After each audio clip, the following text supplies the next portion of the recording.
To new TV Telugu. AP CM Chandrababu Naidu విదేశీ పర్యటనకు సిద్ధమయ్యారు. రాష్ట్రంలో కూటమి ప్రభుత్వం అధికారంలోకి వచ్చినప్పటి నుంచి నిత్యం బిజీగా గడుపుతున్న చంద్రబాబు దీని నుంచి రిలీఫ్ కోసం కుటుంబంతో సహా విదేశీ పర్యటనకు వెళ్లబోతున్నారు. అదే సమయంలో ప్రధాని మోడీ అమరావతి రాజధాని పర్యటన కూడా వాయిదా పడినట్లు తెలుస్తోంది. దీంతో ప్రధాని మోడీ వచ్చేలోపు చంద్రబాబు విదేశీ పర్యటన పూర్తి చేసుకొని రానున్నట్లు సమాచారం. సీఎం చంద్రబాబు ఈ నెల 17 విదేశీ పర్యటనకు బయలుదేరి వెళ్లబోతున్నారు. ఆయనతో పాటు కుటుంబ సభ్యులు కూడా వెళ్లబోతున్నట్లు తెలుస్తోంది.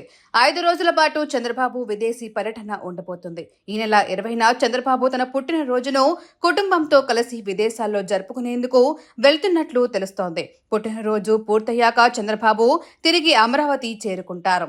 అలాగే అమరావతిలో ప్రధాని మోదీ పర్యటన ఈ నెలలో జరగాల్సి ఉంది.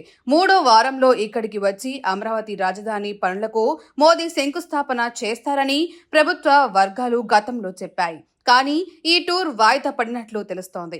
ఈ నెలకు బదులుగా మే నెల 2వ తేదీన ప్రధాని మోదీ అమరావతి రాజధానికి వస్తారని సమాచారం. అమరావతి పునర్నిర్మాణ పనుల్ని ప్రధాని మోదీ ప్రారంభించబోతున్నారు. ఈ నెలలో బిజీ షెడ్యూల్ ఉన్నందున ప్రధాని టూర్ వాయిదా పడినట్లు సమాచారం.